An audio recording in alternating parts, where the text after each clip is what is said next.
The biggest worries out of this monster storm is the potential for massive power outages affecting millions of Americans in multiple states.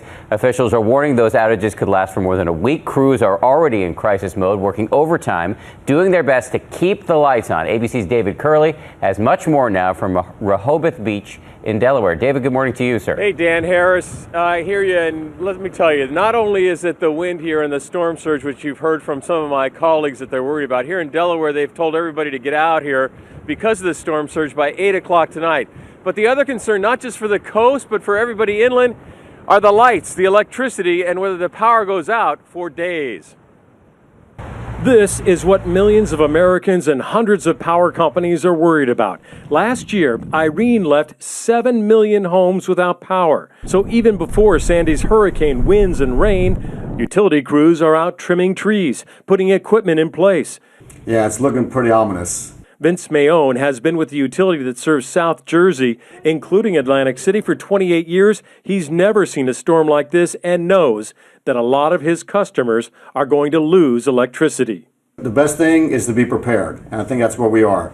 We're prepared for what the worst can bring. New Jersey's governor, declaring a state of emergency, warned residents they could be without power for a week to 10 days.